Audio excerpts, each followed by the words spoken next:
in Asia. And do you have a participant from East Asia or Australia? No? Okay. So before we start the presentation, I will give invite Natalia Ocel-Bilan, who is the regional director of Center for International Private Enterprise and is responsible for Europe and Eurasia, for a brief keynote speech. Natalia? Thank you, Dmitro. Greetings, and again, good afternoon for those that tuned in Ukraine and other countries in Eastern Europe, and good morning to those on this side of the Atlantic. I want to start by thanking the Center for Economic Strategy in Ukraine for hosting today's event that brings together site partners from Western Balkans, Moldova, and Armenia, as well as the esteemed Anders Aslan, Senior Fellow at Atlantic Council. That today we'll discuss the impact of foreign malign economic influence on emerging economies of Eastern Europe. CEIP is one of the 4 core institutes of the National Endowment for Democracy and a nonprofit affiliate of the US Chamber of Commerce. We were founded in 1983 on the principle that economic freedom and political freedom are interlinked, and they produce prosperous and well-governed societies. Today, our work is every bit as vital as it was back then. Worldwide, many democracies face both internal and external challenges. For a long time, continued economic growth generated tremendous opportunities. Autocrats have, however, preyed on the openness of modern economies. This is especially the case with corrosive capital, which originates in authoritarian regimes and lacks transparency, accountability, and market orientation. Foreign investment is traditionally perceived as a positive input in a country's economy. It often comes with technology spillovers, human capital formation, and international trade integration, contributing to the economic, social, and environmental development in recipient countries and overall strengthens their good governance practices. However, emerging market economies have recently experienced an influx of corrosive capital that flows from authoritarian regimes and does not always aid such development. Even though any capital offers certain benefits, authoritarians use a based economy and erode local governance in the places that receive their capital. Capital invested by authoritarian regimes, whether via state-owned enterprises or regime-friendly businesses, has a detrimental effect on the quality of democratic institutions, most importantly on the rule of law, and significantly increases corruption in the recipient countries. Consequently, the explosive growth of corrosive capital continues to be an alarming trend and is likely a contributor to democratic backsliding around the world. During the COVID-19 crisis, authoritarian governments have stepped up their efforts to the point of influencing how the public and recipient countries view their authoritarian regimes.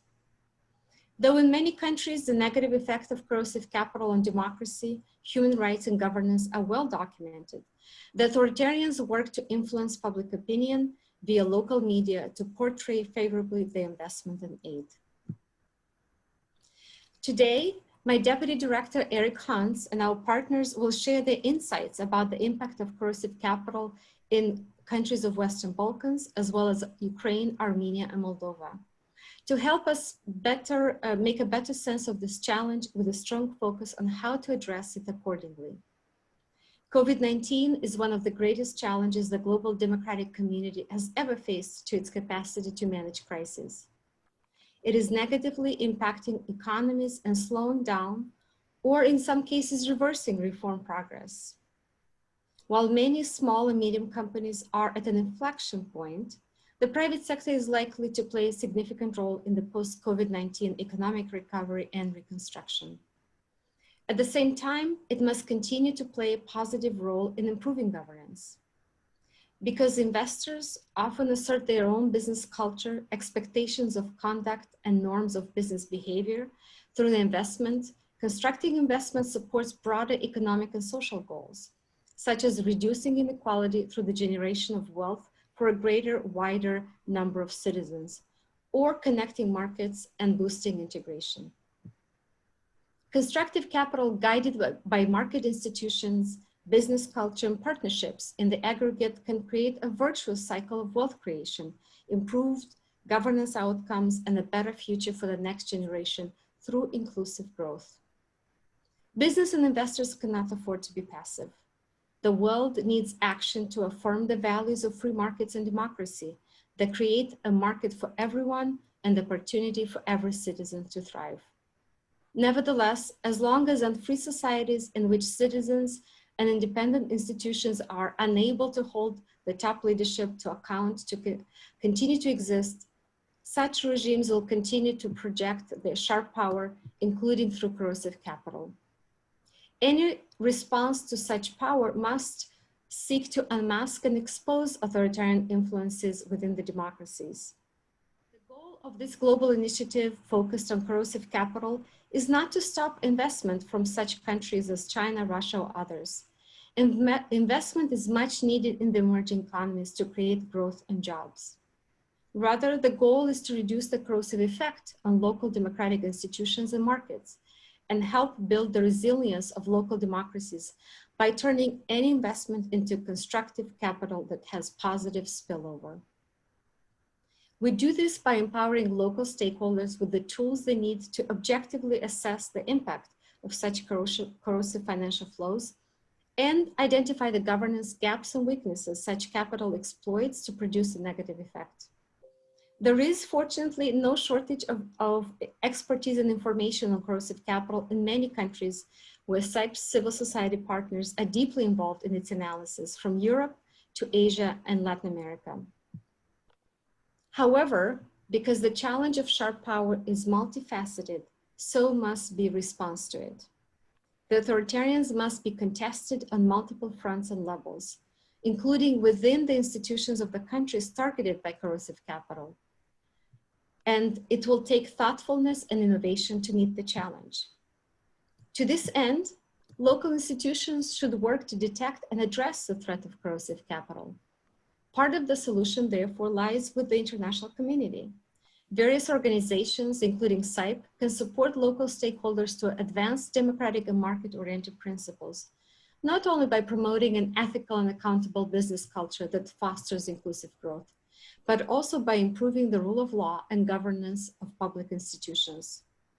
Our wealth of knowledge allows for significant cross-fertilization of ideas and contributes to growing worldwide awareness and understanding of corrosive capital phenomenon, as well as concrete ways to address it.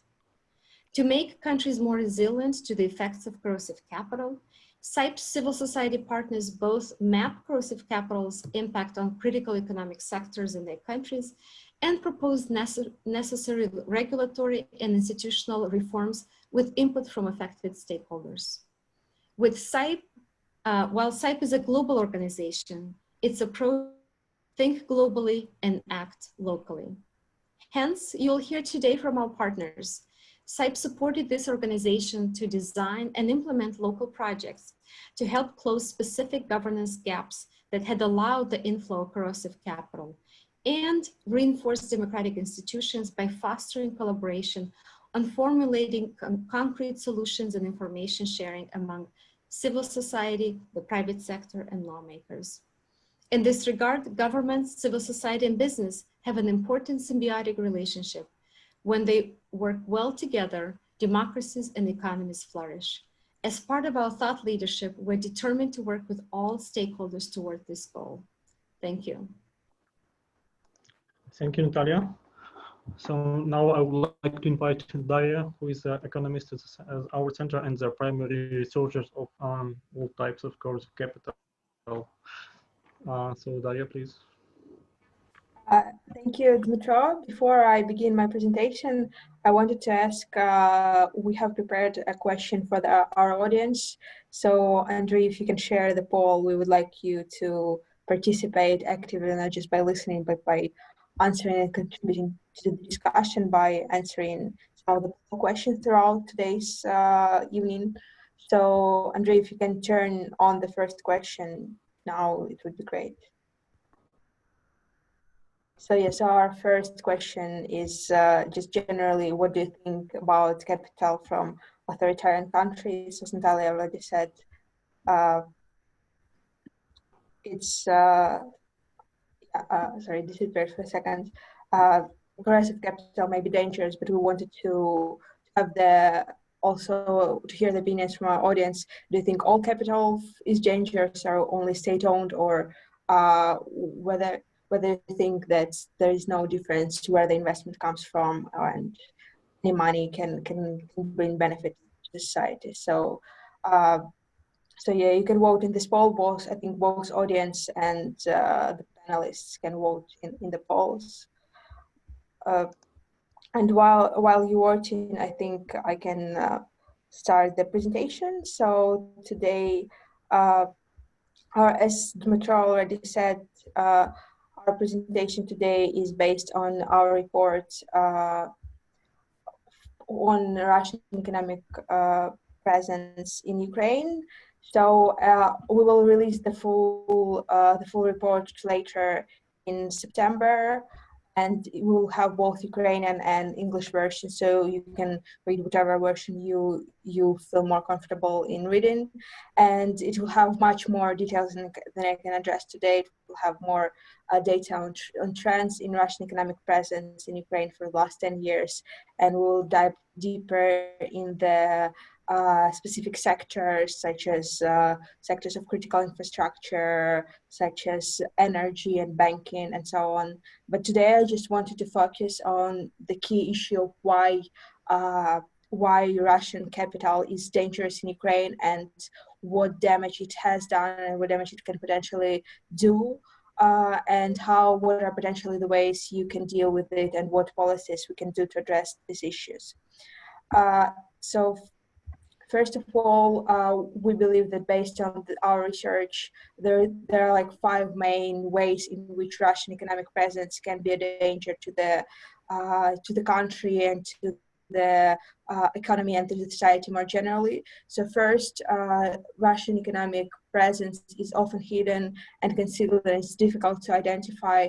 So it either comes through offshores or it comes through or the beneficiary is not put in the registry, or the beneficiary which is put in the registry is not the actual beneficiary. Secondly, Russian companies and Russian government, Russian private actors invest in the critical infrastructure such as energy, such as telecommunications and banking and many other sectors.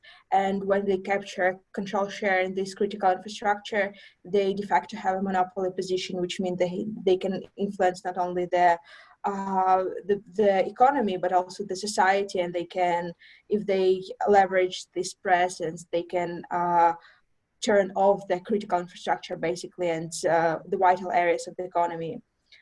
Thirdly, long-term economic links with Russia make local companies and the economy as a whole dependent on its links with Russia. So even when a country or a specific company wants to stop trade with Russia or wants to stop their links, it's not easy to do so because their production is so tuned into the needs of their Russian counterpart that they cannot easily switch to other markets.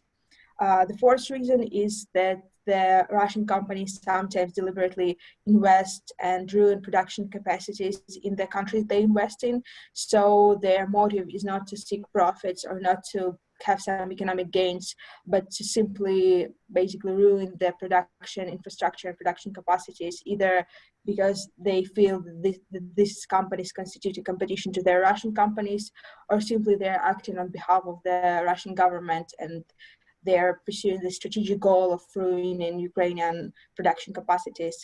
And finally, when Russian capital enters Ukraine and uses all these previous methods described above, it generates some profits, and then these profits can be channeled into media and into politics and further influence Ukrainian media and Ukrainian public opinion and Ukrainian politics. So going first to the first issue I identified, which is hidden or invisible Russian capital.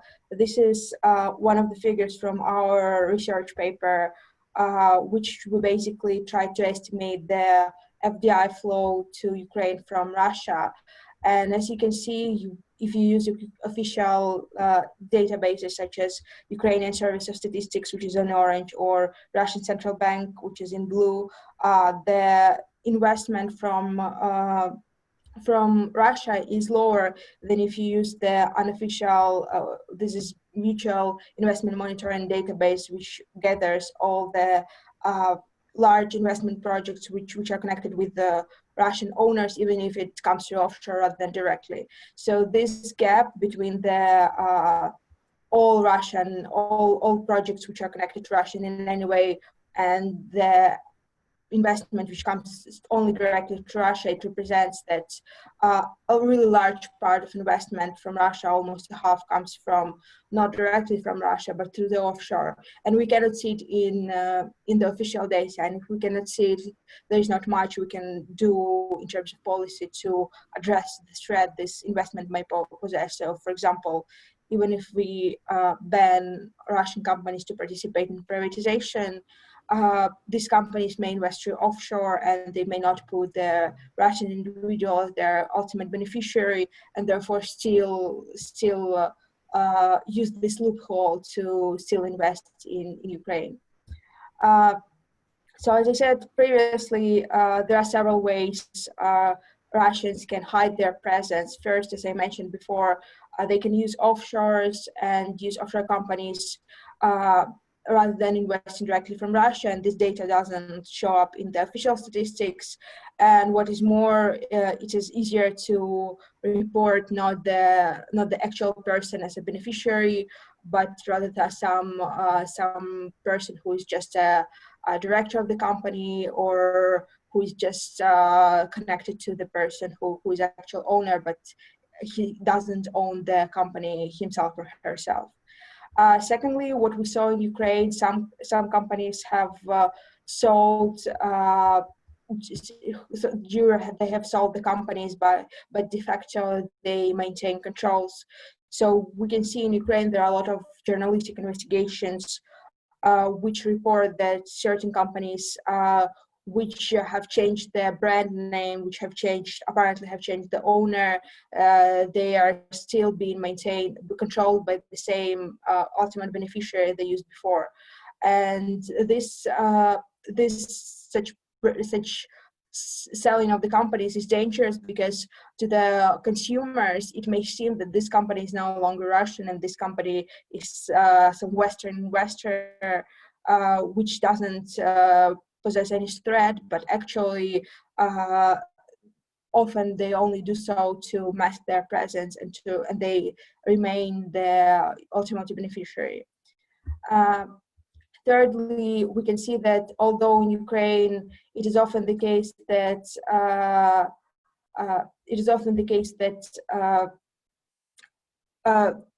that ultimate beneficiary is not reported, even though according to the Ukrainian law the companies have to report the ultimate beneficiary due to quite low fines and not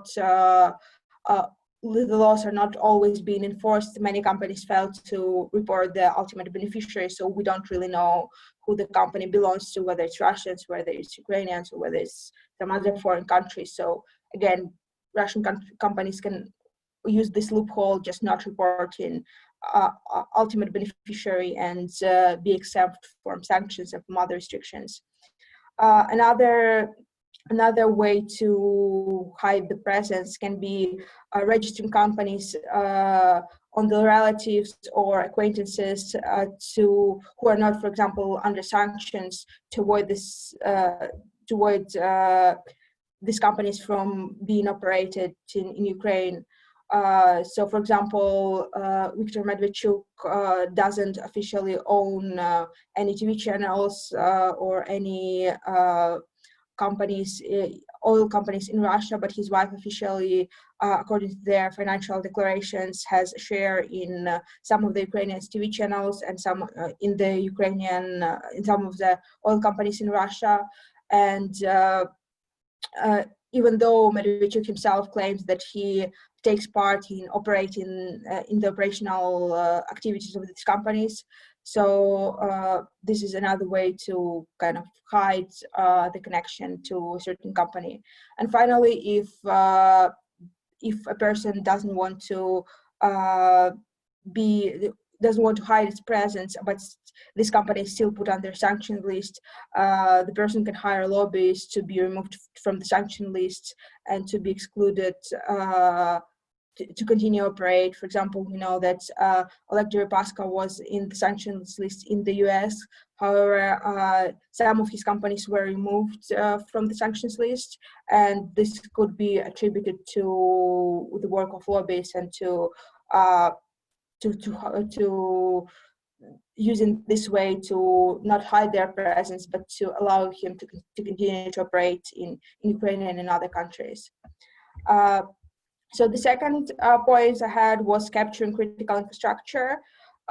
So, for example, according to our research, we have identified that 19 out of 24 regional energy distribution stations have some Russian investment. So it's not necessarily all of the energy distribution station owned by Russia. So it could be like 25% owned by Ukrainian state and 25% owned by Russia and 50% by someone else.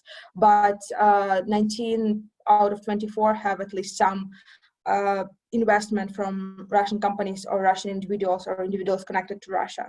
So we believe that this area is critical infrastructure, and capturing control, or at least capturing part of shares of these local energy distribution stations can allow the Russian owners to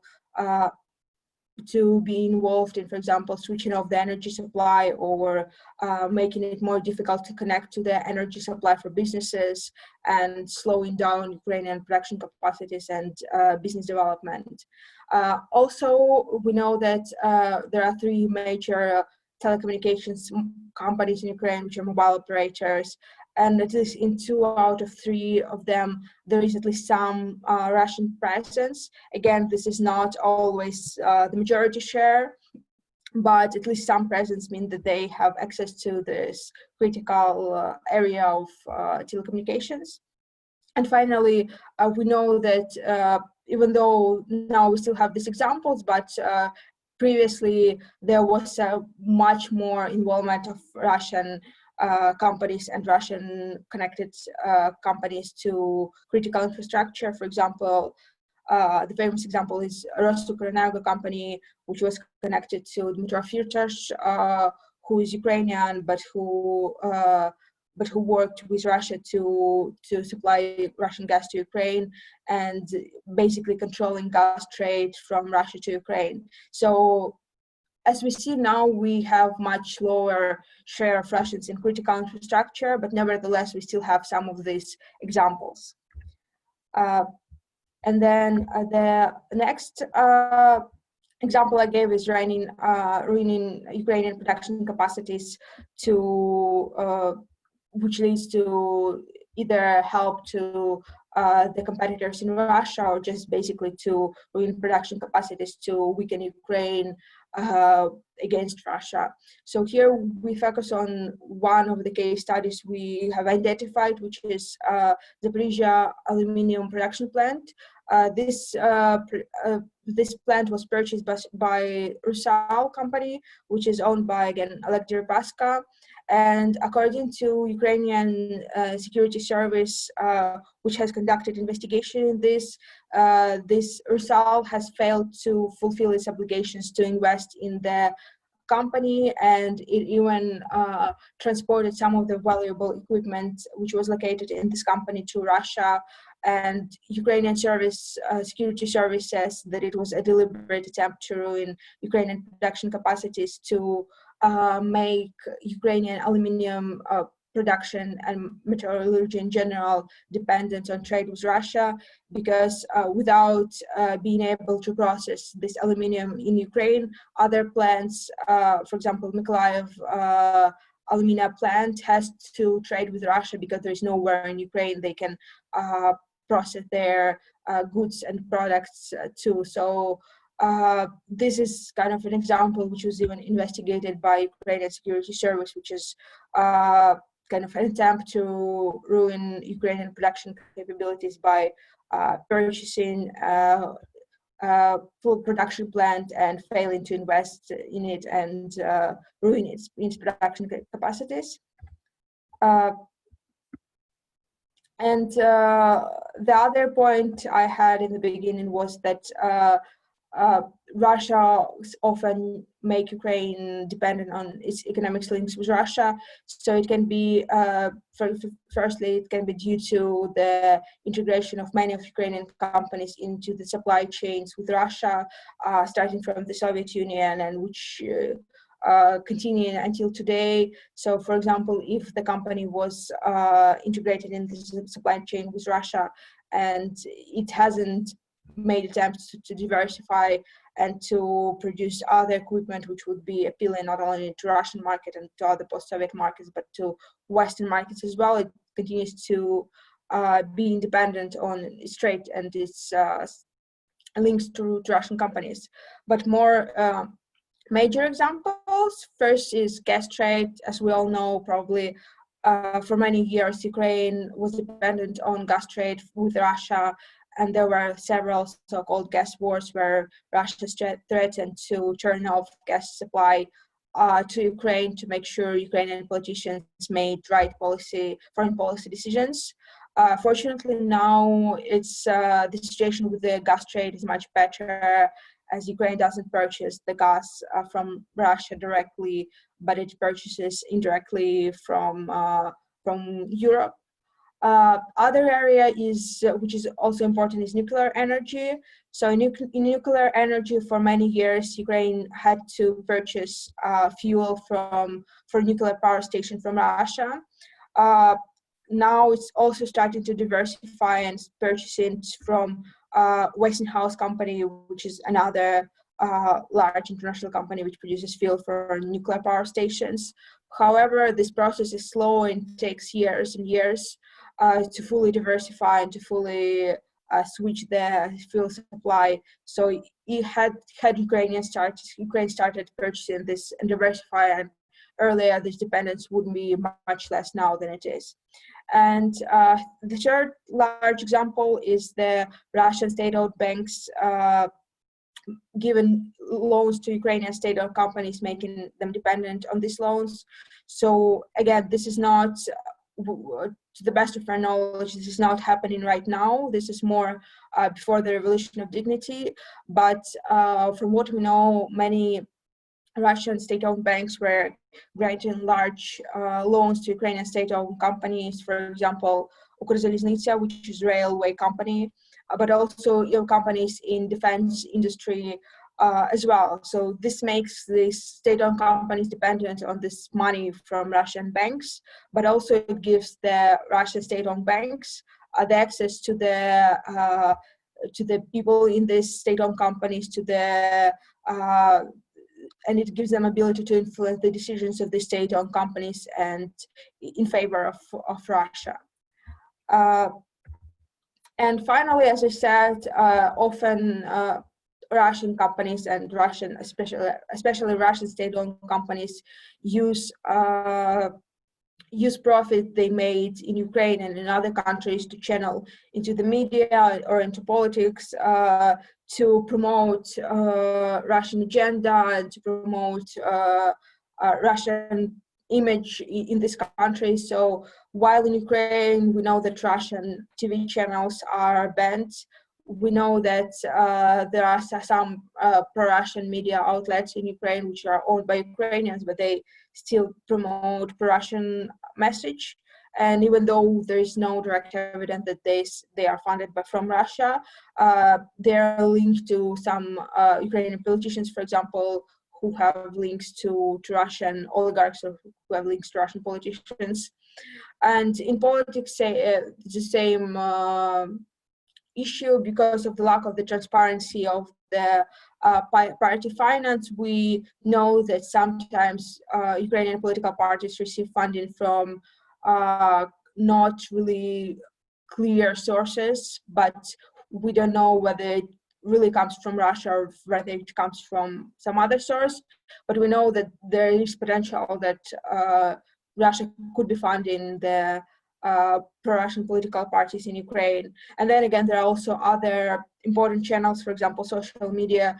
We all know that Russia often uses social media, so-called bots, to influence public opinion on social media. And this is not only the case in Ukraine, it's also the case in other European countries and in the US, where I think there was even the investigation into the Russian bots and their influence on the 2016 presidential election.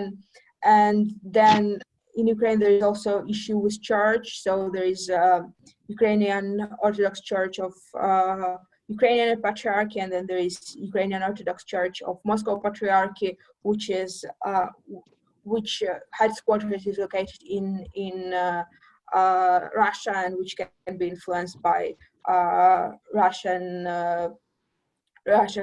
this headquarter to promote its agenda. And again, Ukrainian security services have had several investigations about several local Ukrainian churches of Moscow Patriarchate being involved in propaganda and so on. So these are huge problems. Is there anything we can do with it as a society and as policymakers, or is there nothing we can do, and whether, because the Russian presence is hidden so well, there is no way we can identify it and do anything with it? So I think there are several things we can do. So first, with the hidden presence of Russia, we can increase fines from misreporting of the ultimate beneficiary owner and increase enforcement. And then we can also promote anti-money laundering laws and BEPS plan to ensure that the money that comes, the less companies use offshores to channel their monies through, and even if they use offshore, that it is more transparent. Then with the critical infrastructure, many European EU countries have implemented investment screening mechanism to prevent unwanted investments in critical infrastructure. So basically, when they have certain areas which they consider to be critical infrastructure, and they can screen who decides to invest in these areas and prevent the investments which can be considered to be dangerous. Again, there could be potentially a trade-off between the wanting to improve and attract more investment and wanting to limit the dangerous investment, but this is the trade-off that has to be worked out, and the policy and the laws have to be written in a way that this trade-off is understood and enforced properly. And then with the ruin of production capabilities, again, in part it can be addressed by this investment screening mechanism, not allowing these companies which can ruin production capabilities to invest in the first place. But then if it already happens, you can pursue the criminal charges, like I mentioned in the example previously with the Ukrainian Service of Security Service and the Rusal company. And with the dependence on economics links with Russia, I think there is nothing really more you can do than to continue to invest and diversify your supply or your trade links to include other countries. And as I mentioned earlier, there is some good progress happening already in gas trade, for example, and in nuclear energy, just as two examples. And then with the channeling profits to influence media and politics and other society, I think there should be more transparency of party finance and media ownership transparency, and enforce the laws which are already exist on this transparency to make sure that we know who owns the certain media or outlet or who funds certain party, and if a person or an organization which is not allowed by law to fund this party or organization, the laws on this has to be enforced better. Thank you very much. I think this is all my slides. Andrei, maybe you can now share the results of the poll we had previously. No. Yeah, so we can see that most people agree that all capital from authoritarian countries is dangerous, and some think that only state capital is dangerous and private is not. But I think all of our participants acknowledge that there is at least some danger from capital from authoritarian countries. Thank you. I think, Dmitry, I'll give it back to you. So as we see, no one have chosen the last option in the poll. So. Okay. So now I'd like to say, Darya, thank you very much for the nice presentation. So now I'd like to invite our panelists to give us some broad context of the corrosiveness of capital in the world, and to name some examples from their home countries or other countries of their corrosive capital. I mean, from like other countries as both as a source country of an investment and the target country. So first of all, I would like to invite Anders Olsen, who's a senior fellow of the Atlantic Council. Anders, please. Thank you very much. I'm quite impressed. This sounds like a very good report, and I had many points that I wanted to make here that Darya made already. So I would like to make a few comments on the margin of this report as now presented. And my main message would be focus on the key points, what is really important right now. And I think that there are two things that are really important. First of all, transparency, as you emphasized. And it's not only a question of Russian owners, it's also a question of all other owners, because if it's in an offshore, we can't know who the owner is. And there's an awful amount of money abroad. It's commonly assessed now that Russian money held abroad, private money, is about $1 trillion.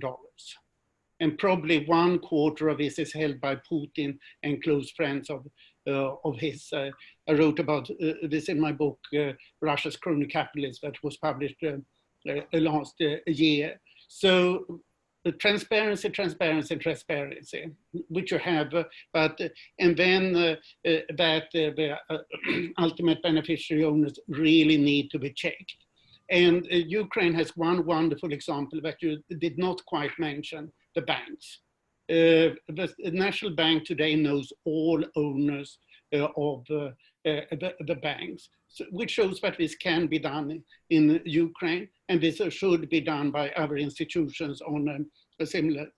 And it's also a matter of taxation, because offshores don't pay tax, and that means that they have an advantage over people who operate within one country, because people within one country, they pay taxes. And this is also a reason why the oligarchs are so dominant in Ukraine, because they don't pay taxes, because their money is in offshores, and whether they are Russian or Ukrainian or from any other nationality. And then my third point is focus on media. You mentioned this, that it's outrageous that Viktor Medvedchuk controls 3 television channels and also owns a quarter of 1+1. This should not be allowed. Viktor Medvedchuk was one of the 4 first people that the US sanctioned because of the occupation of Crimea on the 17th of March 2014. This is absolutely impermissible. But Viktor Medvedchuk had excellent relations with the former regime and also with the current regime. So he not only survives, but thrives, and obviously operates with Russian money. So this should not be accepted. There should be complete transparency with media ownership, exactly as it is with banks. And my fourth point is the parliament. The parliament today is the main source of corruption in Ukraine. Parliamentarians have a miserable salary of a couple of thousands of dollars a month, and there are always people who are prepared to pay $10,000 extra to them, to each of them. So if you buy a majority in parliament, it just costs you slightly more than $2 million a month. And the wealthy people are very happy to pay this money. So the parliamentarians, if they think that they deserve $10,000, give them $10,000 a month, so that they don't become liable to corruption. So today, Ukraine's parliament is for sale, as each Ukrainian parliament has been all along. This is what needs to be fixed. It's good with the electronic declarations, but they are not sufficient. They must, since everybody is doing it, nobody is complaining about anybody else.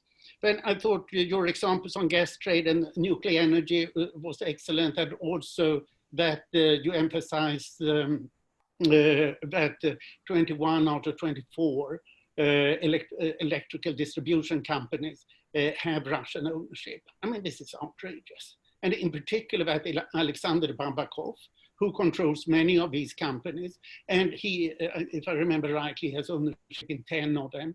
And he was one of the first people also to be sanctioned for the Crimean occupation, when he's being asked, oh no, it's not his ownership because it's some offshore that he doesn't know of.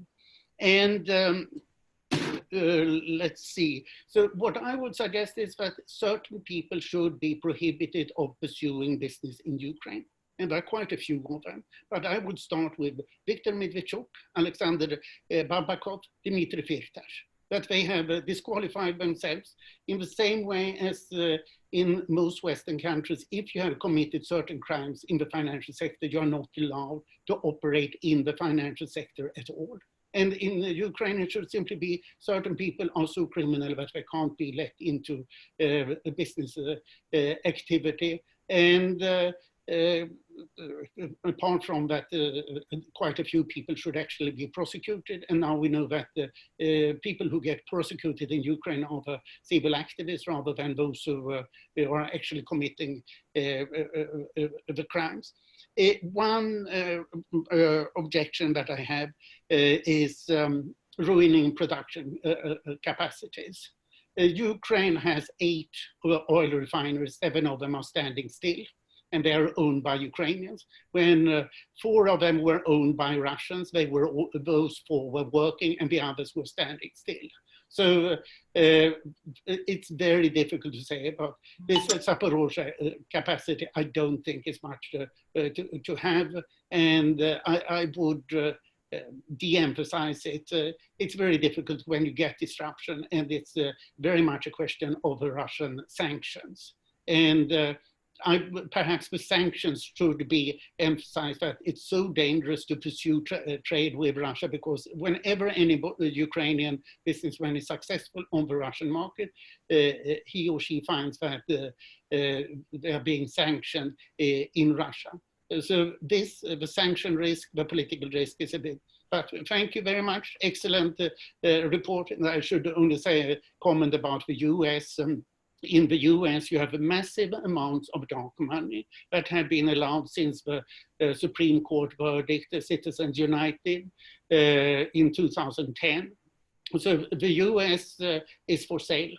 And the more money you have, the less taxes you pay, and the better regulation you get for yourself. In the last midterm election, there were more than $50 million on each side of dark money. So the US is really a terrible example, while by and large, the EU countries, in particular the smaller ones, have a very good standard. You can take as a comparison, an election in Ukraine costs $1 to $2 billion, an election in Sweden costs $12 million, in Germany, $100 million, in the US, $6 billion. Thank you. Thank you, Anders. So you might have interesting suggestions that we maybe should not pursue that particular countries or industries, but maybe the particular persons, right? Well, also media and politics. Media and politics, not ordinary industry. Read aluminum, but electricity, yes. The infrastructure, important. What is done in gas and banking has and nuclear energy, I think, is very impressive. And so there Ukraine has done well.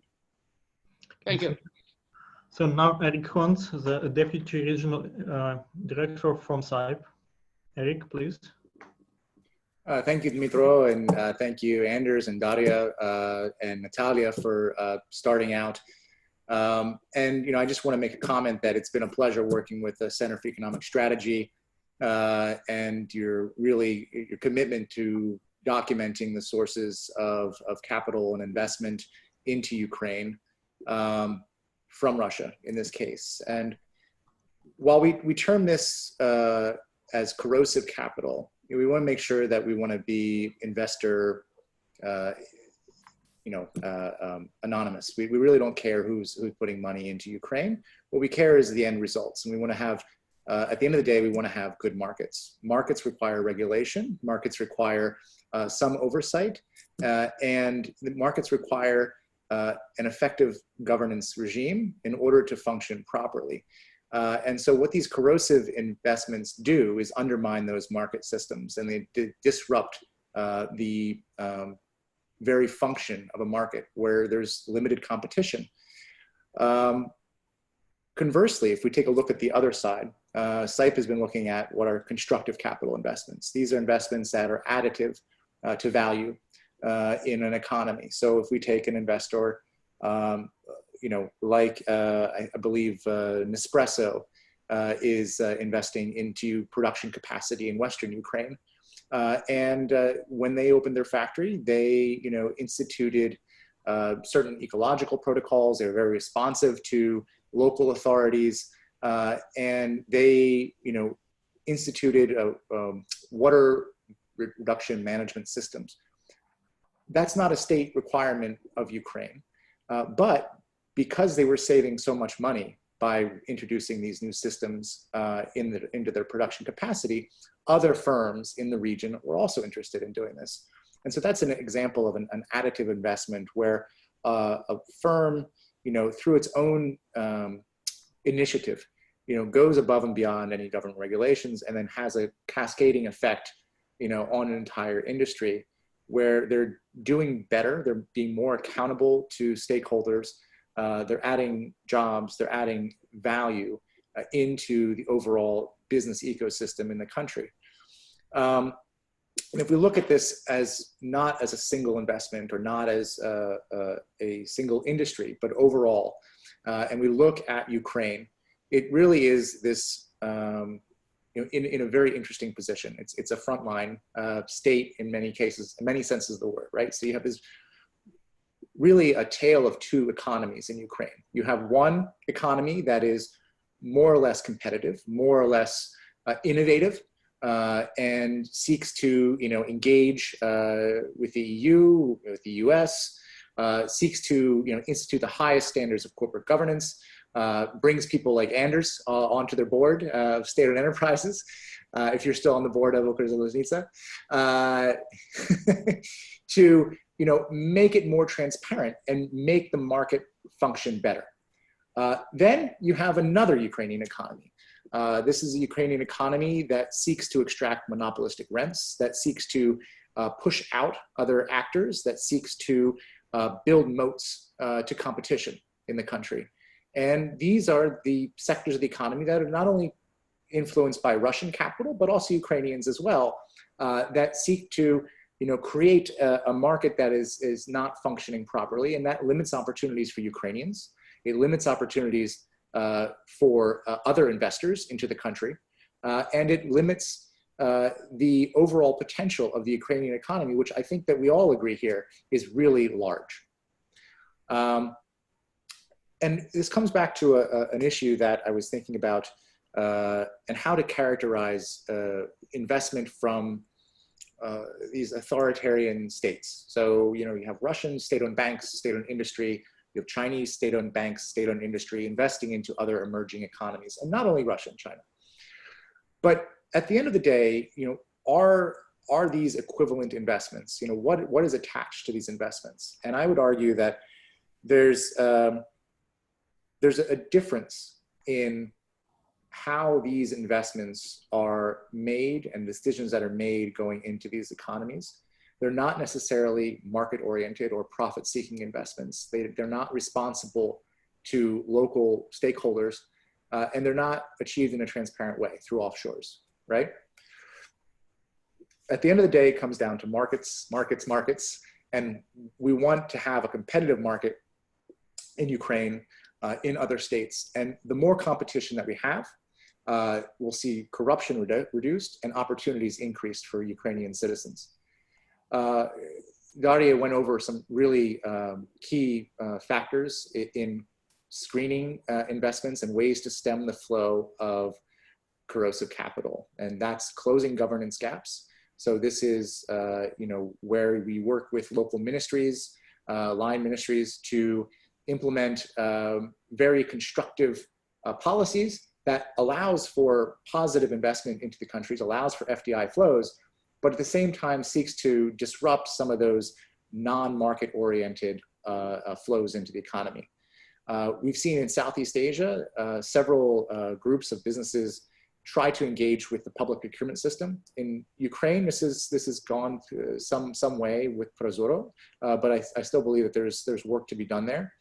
And fixing the public procurement process allows for, again, the creation of a more efficient market. So you spread these government contracts over a larger number of businesses and individuals in the economy. And the last way that Daria had mentioned was through investment screening.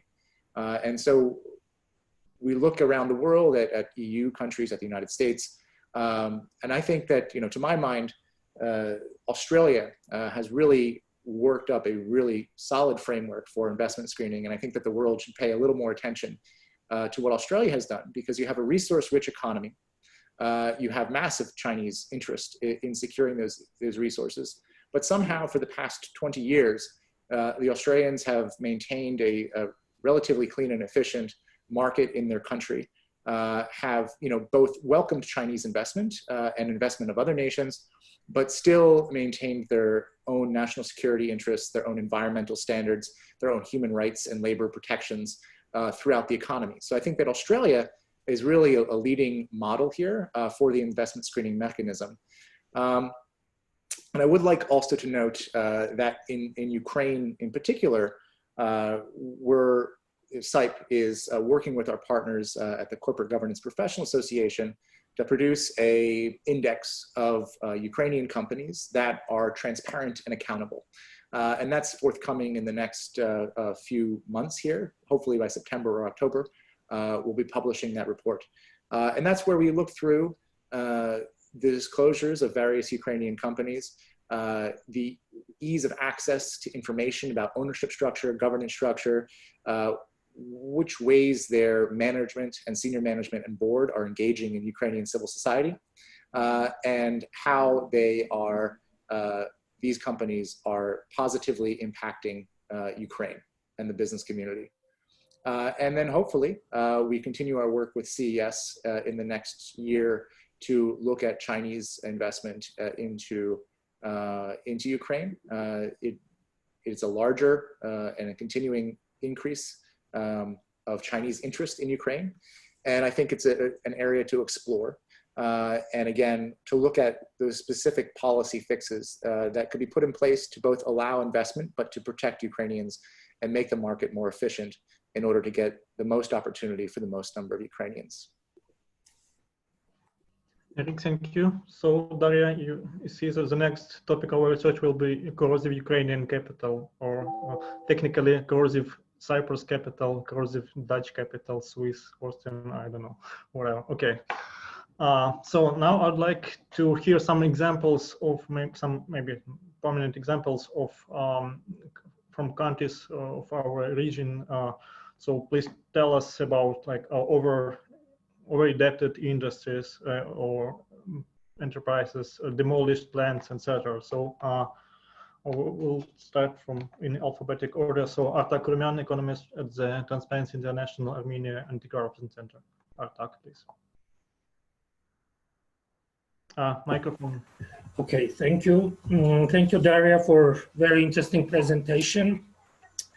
And I would just like to mention 2 or 3 minor similarities that I noticed. For example, 2 out of 3 Armenian telecommunication companies are also owned by Russians, and Armenian aluminum factory is also owned by Rusal. So at least I noticed these similarities. What I would like to say that we carried out a similar review for Armenia, but we paid attention to slightly different factors. Our approach was that if Armenia will have strong government and strong institutions that will be able to enforce strict transparency and accountability rules, will be able to screen investments, then it will be less important from where the money, the investment is coming. But unfortunately, Armenia didn't have these strong government institutions. And actually, we had authoritarian regime for about 2 decades with all of its consequences. And that resulted in very dramatic changes in our economy. I would like to bring a couple of examples. Privatization of big enterprises in Armenia didn't go very smoothly. You mentioned about electricity distribution network. Our Armenian electricity distribution network was privatized in early 2000, I think at the same time when a couple of distribution networks in Ukraine were privatized. And actually, the tender for these distribution networks failed twice. And 4 Western companies participated in the first tender. That was AES Silk Road, Fenosa, Spanish company, ABB, Swiss company, and Électricité de France. But you know, our government that was in power back then started to manipulate with auction rules, with tender rules, and at very late stages of auction at the tender, they started to change the rules of the game, and all 4 companies left the tender. One noticeable development during this process was that at each next stage, the government was changing like the stake in distribution networks it's going to sell. Like during the first tender, it was selling 51% in electricity distribution network. It failed, and during the second tender, the government offered 75%. Finally, it ended up selling 100% to an offshore company that didn't have any experience in electricity distribution, that was actually trading in metals, and that had only turnover of $132 million. So while at the beginning 4 very experienced companies were participating, at the end it ended up in the hands of company that actually, according to some information, was backed by some members of Armenian authoritarian regime at the time. And after 2-3 years, no, maybe 4 or 5 years, it ended up being a property of RAOYES. So our understanding was that this offshore company, supposedly owned by Armenians or backed by Armenians, was an intermediary company that was used to transfer assets to final real owner, Russian RAO US. We had similar situation in banking, similar case in our banking privatization. Our Armenian savings bank, during privatization, it was unexpectedly sold to an Armenian oligarch who was actually trading in wheat and petrol. And after couple of years, this person resold it to final Russian owner VTB. So we had similar these cases. One other feature of investments, especially Russian investments in Armenia, was that in many cases, this was the first investment of these companies outside of Russia, or the first investment in a different industry. For example, when in early 2000s, a Russian company acquired one of the electricity generating capabilities, Sevan Razdan Cascade. It's a cascade of number of hydropower plants. This was acquired by RAO US, and it was first generating capacity of this company that was engaged in distribution. Until that time, they didn't have like generating capacity. When VTB acquired Armenian Savings Bank, this was their first acquisition outside of Russia after the collapse of the former Soviet Union. In the former Soviet Union, I mean.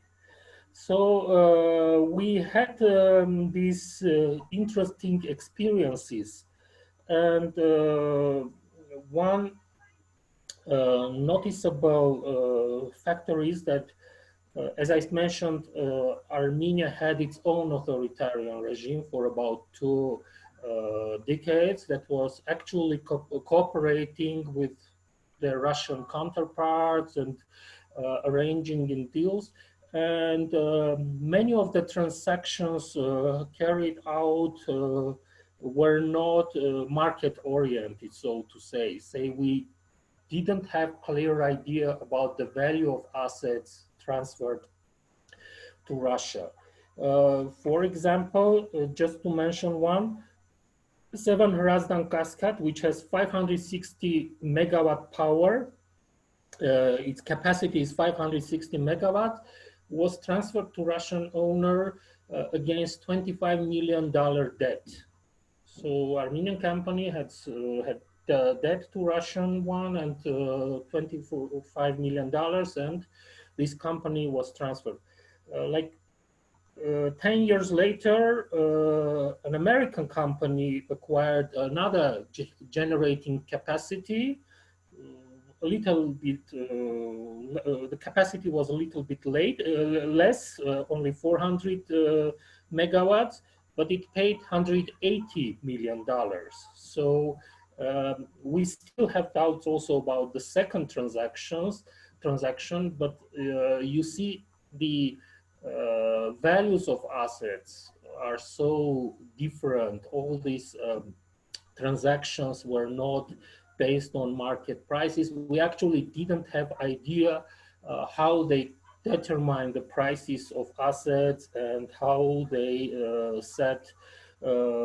how they negotiate transactions, who negotiates all these transactions. As I mentioned, we paid more attention to our government institutions, to our weaknesses in our government structures that allowed all this to happen. And here I would like to go back to what Anders Aslund mentioned about the role of the parliament. Actually, the parliament in Armenia failed in its supervisory function. It didn't properly supervise the government or transactions with public assets, privatization of assets, and the government did whatever it wanted.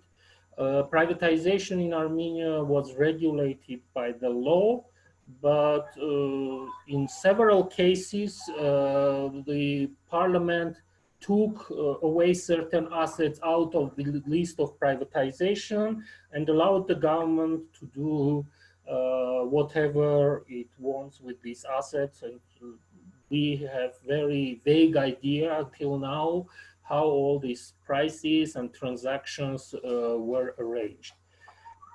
These had direct consequences for Armenia because according to global financial integrity reports, more than $10 billion were channeled outside of Armenia during this 2-decade period. This is a huge amount for Armenian economy. But it not only had these financial implications, it also had consequences for Armenian economy, other consequences. For example, when in late 90s, Armenia started to develop its gas infrastructure, the Gazprom Armenia, which was back then called Arm Rus Gazart, 45% of this company was owned by the government of Armenia, 45% by Gazprom, and 10% by Itera. In 2013, Gazprom acquired the entire company. So in 2013, it became 100% owned by Gazprom. But this was not the only consequence, not the only result. Actually, in Armenia, we were always looking for alternative source of supply, and for us, it's natural to look to Iran. Iran has also gas supplies, but actually, in 2013, Armenia, our government back then, and the Russian government signed an agreement according to which Gazprom got actual monopoly position in Armenia until 2043. And now we cannot acquire gas from Iran, so we don't have alternative supply of gas, and it's we highly depend on supply of Russian gas. I would like to mention about the add to your story about channeling funds to TV and other media. In Armenia, we don't have this sort of problem because in Armenia, Russian public TV channels are broadcasted freely.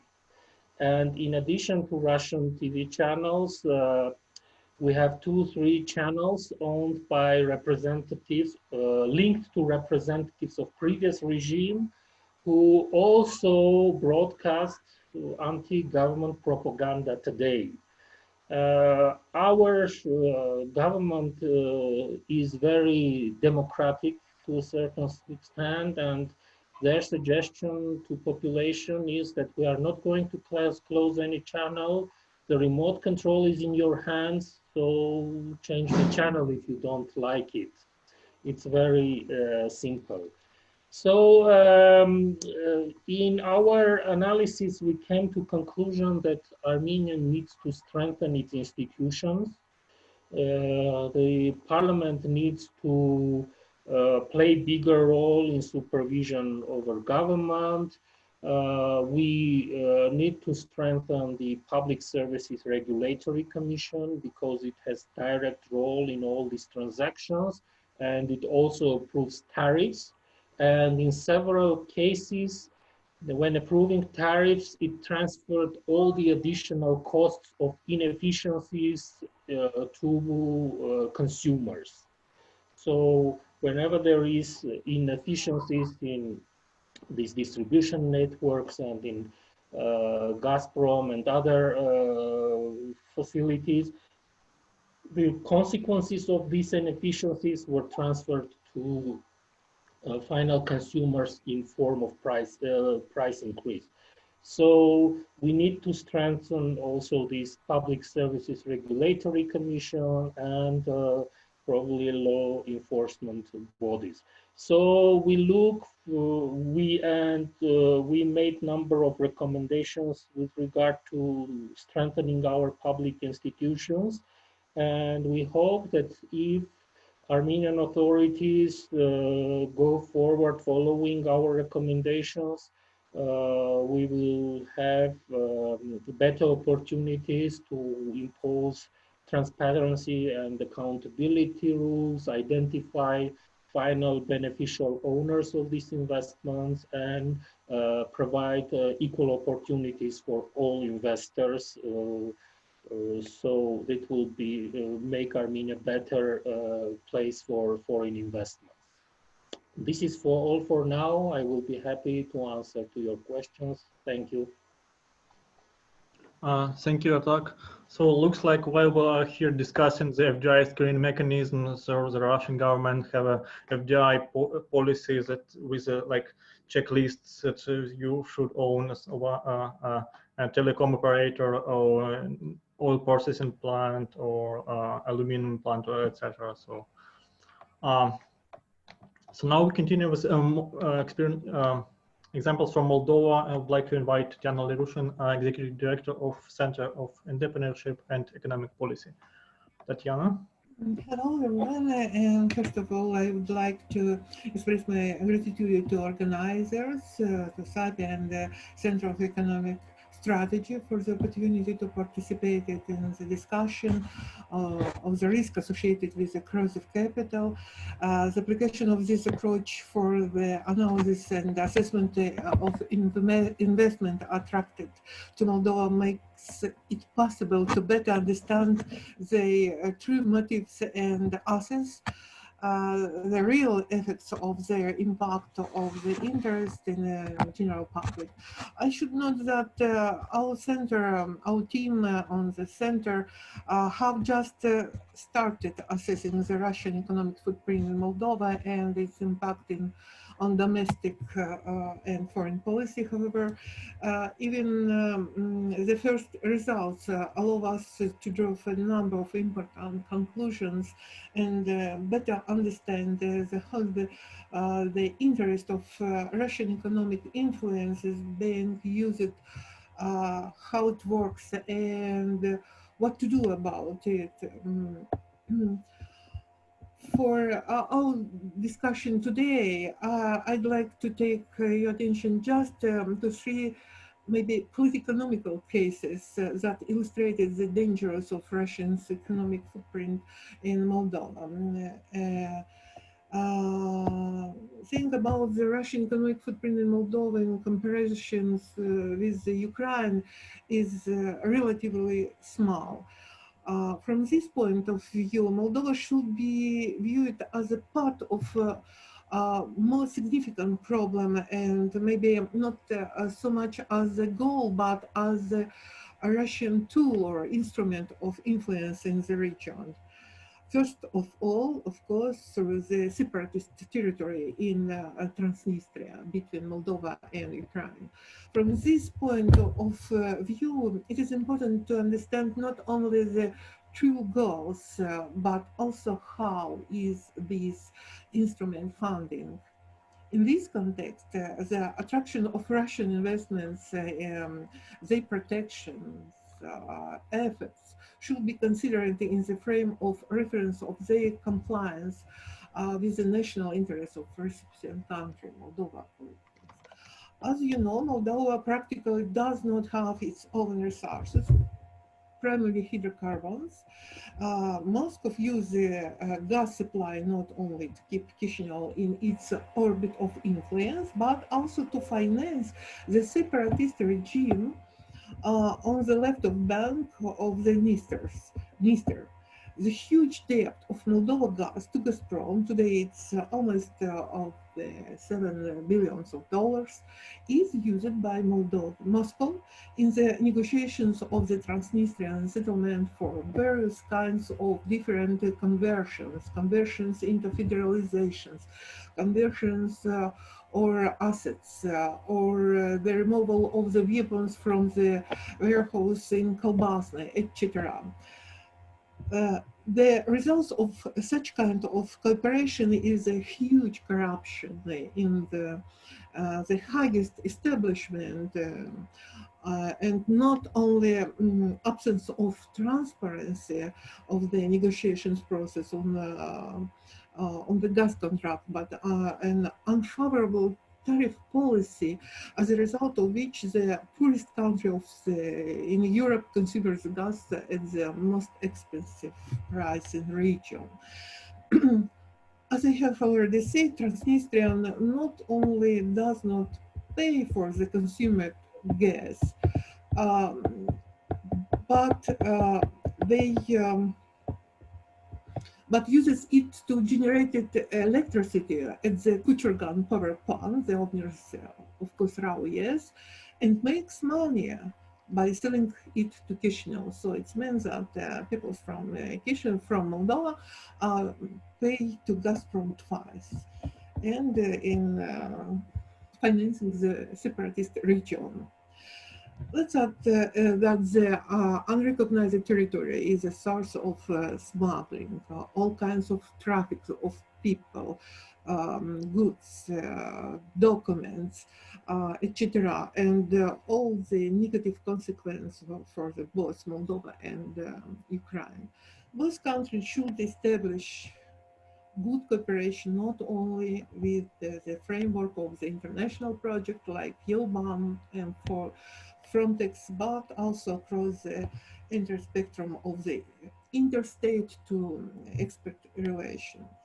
Second case that I want to cite concerns the so-called Russian loan, 200 million euros at 2% per annum for 10 years, allocated by Moscow on the eve of the presidential election for a specific candidate, Igor Dodon, which will happen on the November of this year.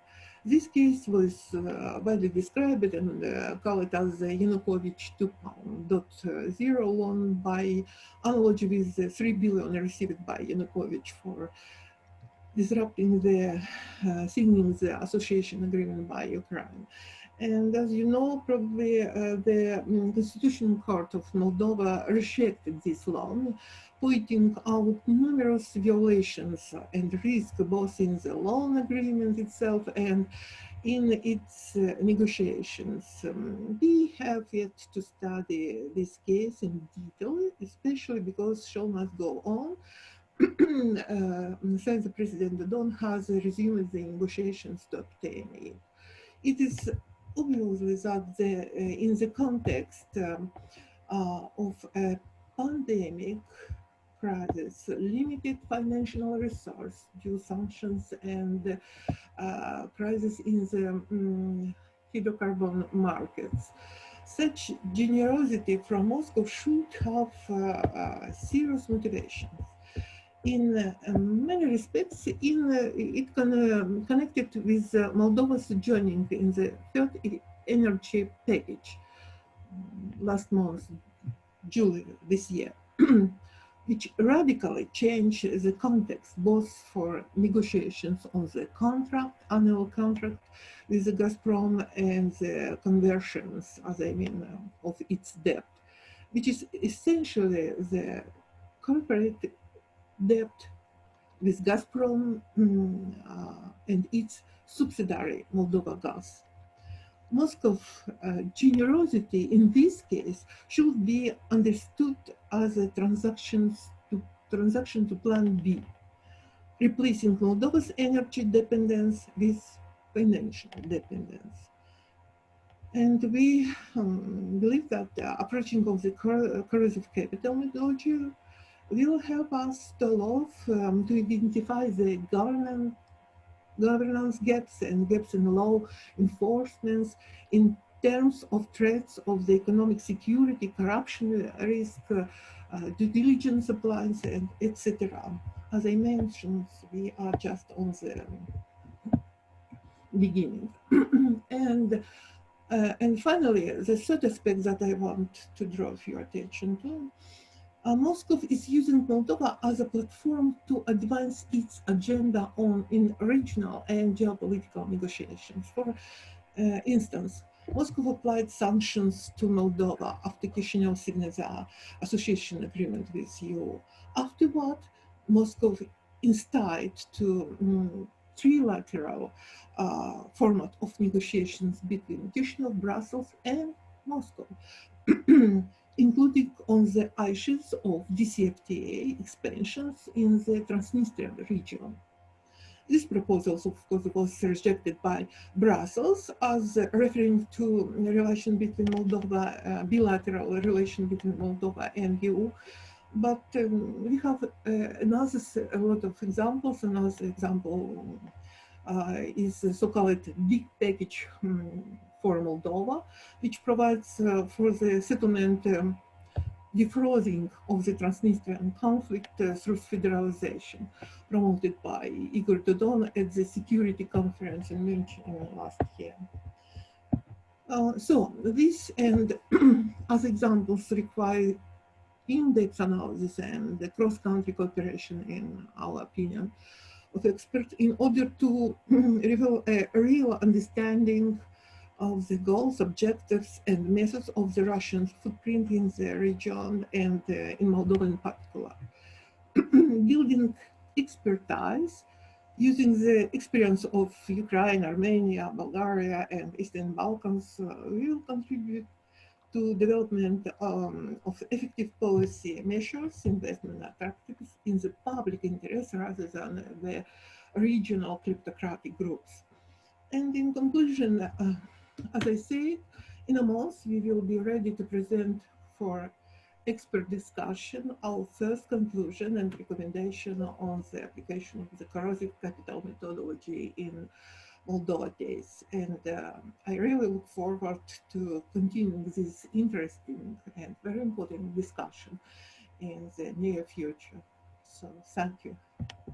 Thank you, Tatiana. Thank you for sharing the experience, and we're looking forward to seeing your report from Moldova. So now I would like to invite Ruslan Stefanov from Bulgaria, from the Center for the Study of Democracy. Ruslan, please. Thank you, Dimitro, and thanks for the this wonderful discussion, and of course thanks for SITE for making us the opportunity to work both with you and with Moldova and with Artak in Armenia. And of course, we did a lot of work with SIPE, and we're a little bit further ahead also tackling some of the governance gaps that we identified in the Western Balkans.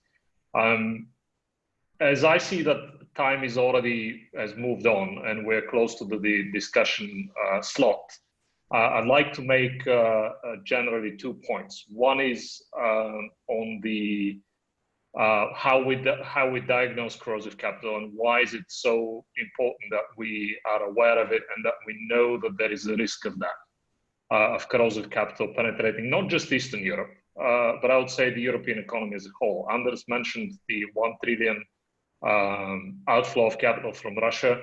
This is just a nominal amount.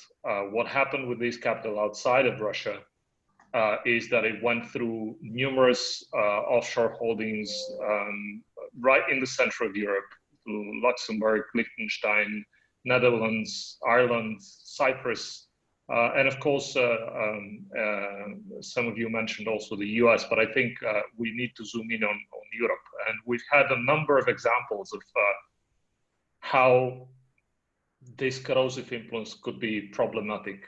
And I agree, we don't need to speak just about Russian and Chinese, but these are the most important. And the reason for that is what we call state capture, and that we see the state capture both in China and in Russia, because there is no division between the public, the state and the private sector. And that is the most, I think that this is the area where we need to look at and into discerning the corrosiveness of capital, including, and I would say that this is also important for all the countries, including the total control of the judiciary and the media.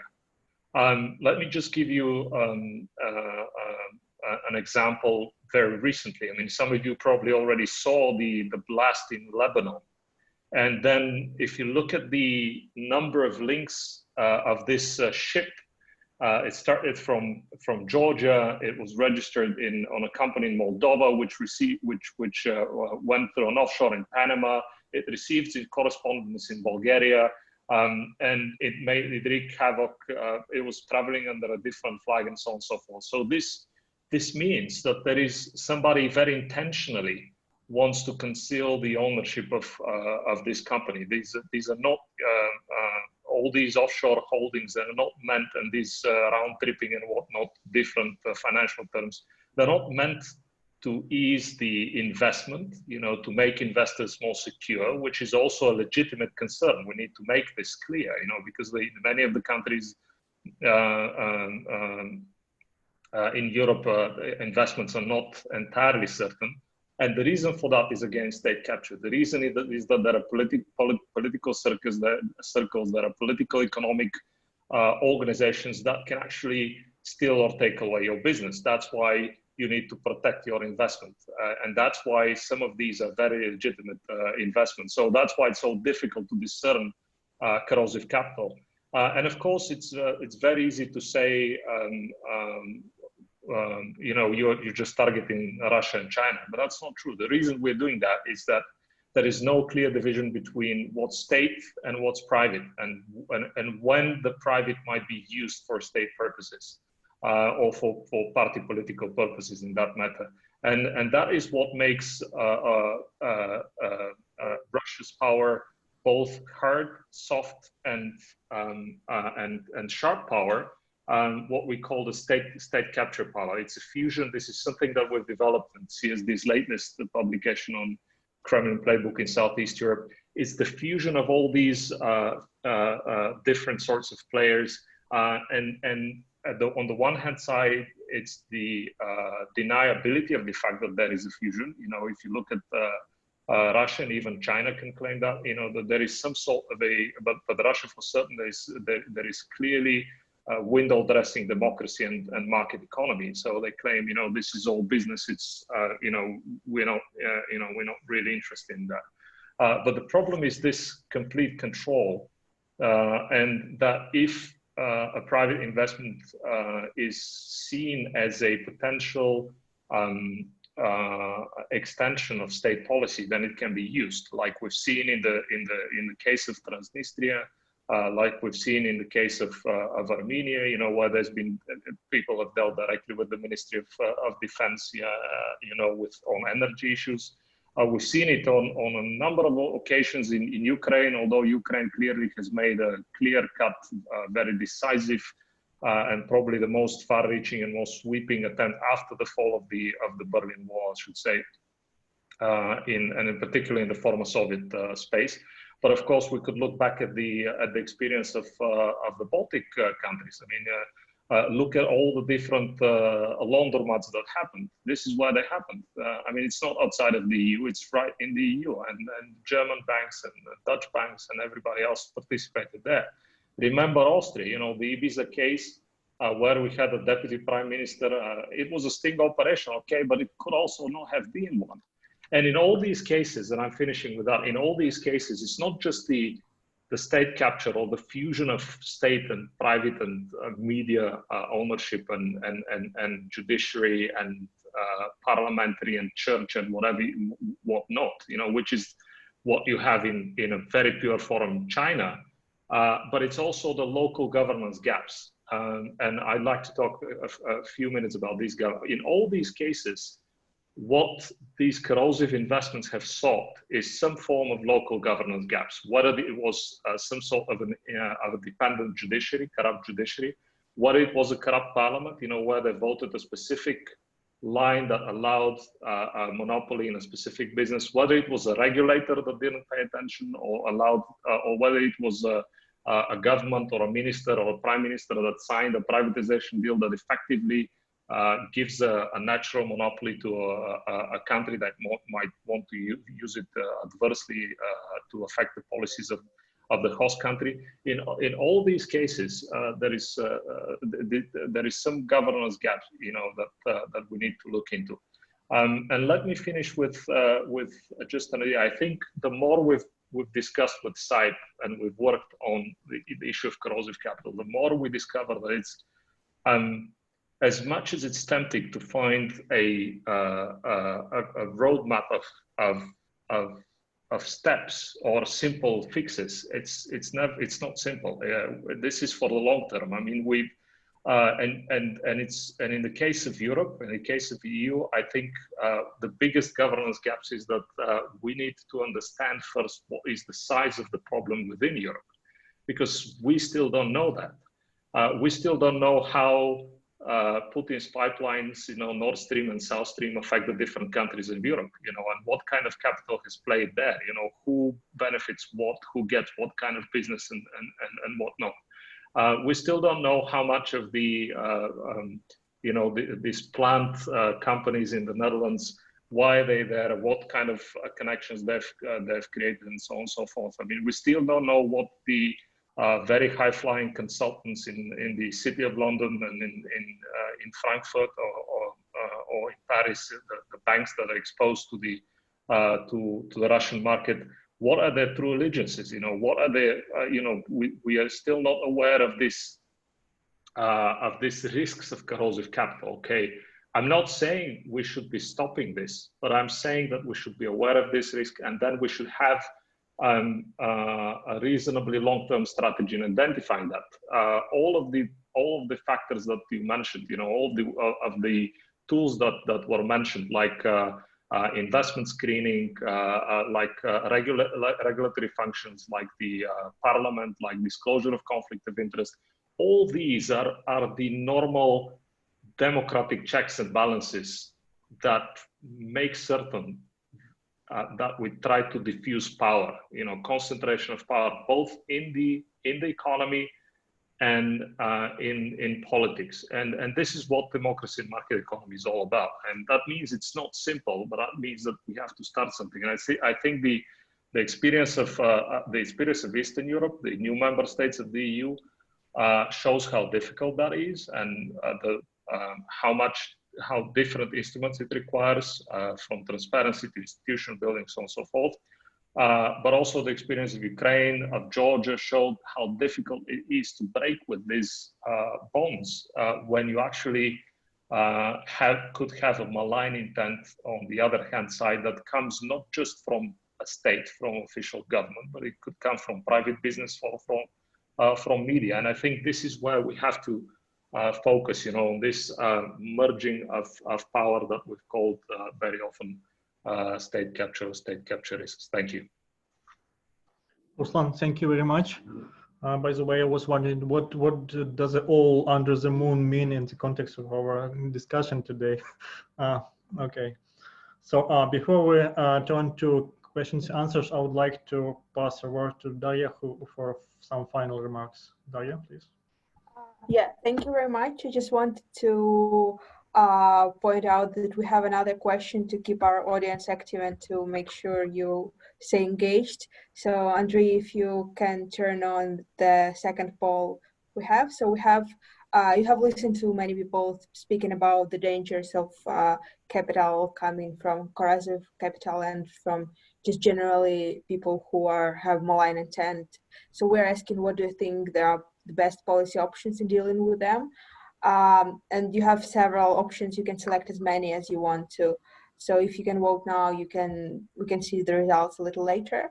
And while our audience is voting, I think I just wanted to address a few points other people said throughout the discussion. First of all, I would like to address what's said about the transparency of the banking system. I think this is a really good point. I think we also believe that the banking system became really transparent in the recent years, and that this really can be used as a model to increase transparency in other sectors, especially in the sectors of critical infrastructure. And I also agree about the fact that also Eric and Anders also said that another participant, that not always people who have malign intent, they're Russian citizens or they have Russian passports. For example, Dmitry Firtash, who was responsible for overseeing the gas trade, he was Ukrainian citizen. So is Viktor Medvedchuk. So it's not as clear-cut as someone is investing from Russia and he's necessarily bad, but if it's Ukrainian investment, it's necessarily good because there is this pattern of cooperation between Ukrainian oligarchs and Russian state-owned companies and Russian oligarchs, which both can lead to negative consequences. And again, as Andres already said, many of Ukrainian oligarchs are also under sanction in the US, and Medvedchuk is under sanctions as well. So I think it's very important to remember that when we're talking about foreign influence and foreign investment, not to forget the internal actors, which also have negative impact on the economy and cooperate with this foreign influence. Thank you, Dmitry. I think I would like to pass to you too for the questions. Thank you. So now we'll start questions answers session, and maybe I will ask for first question myself. So to all the participants. So several months ago, Ministry of Economy of Ukraine prepared a draft law on the FDI screening mechanism. As so far, the idea is to screen only investment in such called like important industries in current version only in defense and telecommunications. So no extraction, no energy so far, no banking. But provided that the law will be passed and we will have all the institutions needed to screen the FDI into react somehow to them. But for example, telecom, as Daria mentioned during the presentation, already 2 out of 3 main players in the industry are already Russian. So the question is, what to do with the capital that is already present here? So anyone from panelists could answer this if you wish. Anyone? Well, I can respond that this is not an uncommon thing that you set ceilings and then companies have to sell off within a certain period. I mean, effectively, Ukraine has done that with the Russian state banks.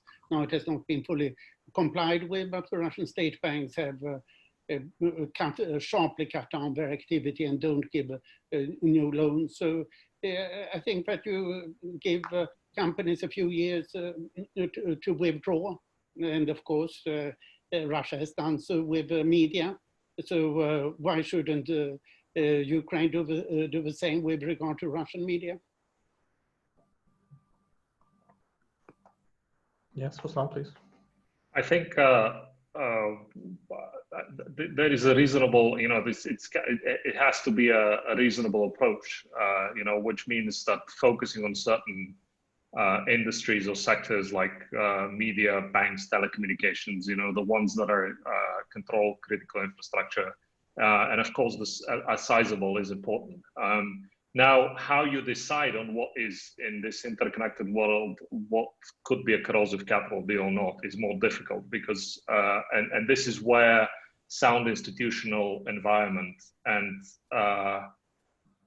absolute certainty that you have a due process is important, and that nobody is impacting this due process of actually looking at certain deals, because you could have, for example, as I mentioned, and we've seen a lot of such deals, you could have investments from the Netherlands, from Switzerland, from Luxembourg, from Cyprus, not even having people with Russian names. It could be local people with local names. We've seen this also in the UK and everywhere. I mean, these are front people, that have acquired, for example, in Bulgaria, they've acquired 2 or 3 times the largest telecom company.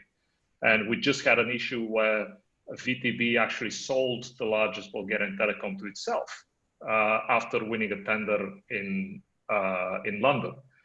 So in this respect, that was what I meant when I said that we need to have a common approach, in particular in Europe, where there is a wide diversity of understanding of how these issues should be handled. And for example, when we proposed a Europe-wide overview and a mechanism or an organization on anti-money laundering, you could be certain that immediately countries like Cyprus, Luxembourg, and Netherlands stood up and says, no, we don't need that. Now there is a need. I mean, we need to step up our efforts if we're going to be serious in that, because otherwise, a single country cannot possibly extricate itself unless its partners are on board too.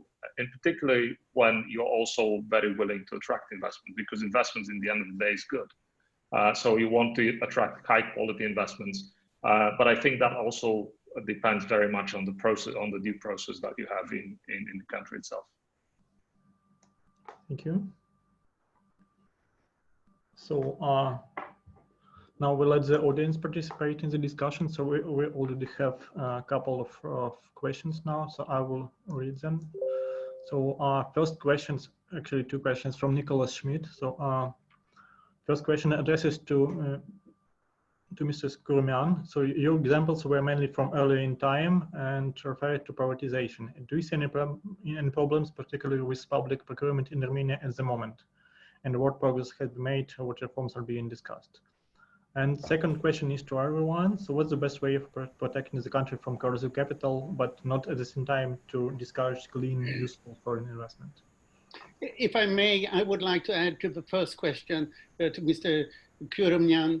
I was in Armenia for a week, October last year, and my impression was that Russian state companies dominated completely. And the only foreign company of significance I saw was Rikal, that had bought the Ararat cognac factory. You mentioned the example of how Gazprom blocks gas import from Iran, and it looked completely monopolistic. And I couldn't see, notice VTB and the electricity, yes, etc. And Ruslan, everything seems to be controlled by either Russian state companies, or can you get out of this Russian capture? This is not only state capture, it's Russian state capture. Thank you for questions. You mentioned about Pernod Ricard. I think in mid-90s we had also other investments. For example, probably you noticed HSBC is operating in Armenia. Its branches are everywhere. So it came to Armenia in mid-90s, and actually it brought a totally different culture, banking practices. And I remember in the second half of 90s, huge lines in front of HSBC, because this was totally different compared to banking experience that we had until then. Other than that, Agba Credit Agricole came to Armenia. So in mid-90s, the situation, Armenians were very optimistic about it. Yeah, you are right that energy sector is dominated by Russian companies. Say they had they acquired major generating facilities. Not all of them. We still have a couple of generating facilities, but they acquired a couple of very important. The distribution network was owned by Russian US. What we noticed in recent years is that Russian companies selling their property in Armenia to Russians of Armenian origin. Say, electricity distribution network is now owned by still a Russian company, but owned by a person from Armenia. And so there are a couple of other investments. So Russian companies, for whatever reason, transferred some assets to people with Armenian of Armenian origin. Even more so in Georgia. Yeah, so yeah, they are dominated in energy. Say very recently, it's just a couple of days ago, one of the telecommunication companies was acquired in Armenia, Russian telecommunication company. It was Beeline, now it was VEON Armenia, I think. And a couple of days ago, an Armenian entrepreneur from Armenia acquired it. But again, this Russian of Armenian origin got an investment in another company. So this is changing all the time, especially after the Velvet Revolution that we had in 2018, and the investment environment changed substantially. If I remember correctly, the question was also about procurements. The procurement environment before Velvet Revolution was very corrupt. Like public procurements, like several businessmen just refrained from entering this market. It was all settled, like everybody knew in advance who is going to win the tender. Many people did not participate at all. But I think after Velvet Revolution, the situation changed substantially. I still don't think there were major changes in rules and regulations and procedures. So the same rules and regulations with minor changes apply. But because our current Prime Minister is very much for fighting against corruption, actually, there is opinion that there is no systematic corruption. At least we don't see it. Business people are very optimistic. Now people who were refraining from participation in public tenders participate in public tenders and win these tenders. So I think the situation improved and improved substantially. But again, this is personal opinion. I think this is not because of substantially improved rules, regulations, and procedures, but because the government pays more attention to fight against corruption and imposes stricter rules and fosters competition between participants. So this is personal opinion.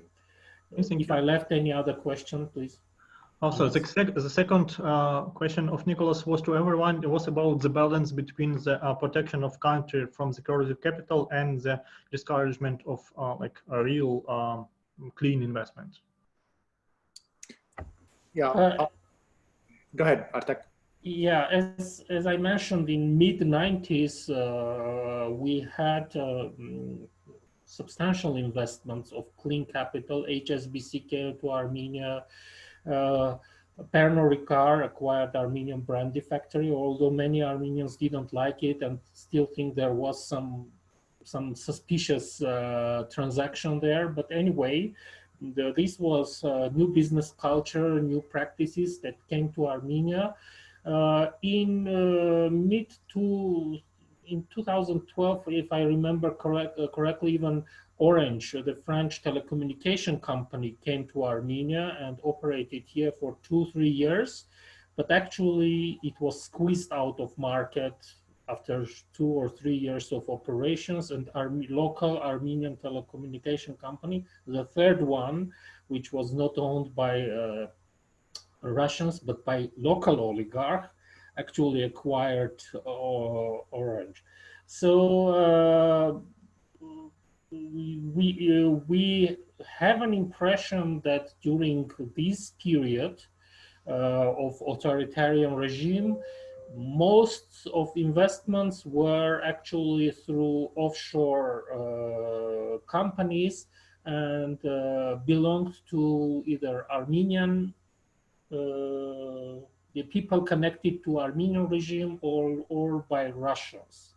So anyway, this was like investment by autocrats from Armenia or from Russia, it doesn't matter. Now these investments declined substantially, probably because they are afraid to bring their money to New Armenia because they cannot engage in these suspicious transactions. They don't have this beneficial treatment, and everybody has a level playing field. And of course, COVID also has influence, and investments declined substantially. Supposedly, we will have economic decline. Hopefully not double digits, but it is quite possible. Anyway, the environment in general after 2018 is positive. People trust the government, and we hope that investments will come. Thank you. Thank you. Eric, please.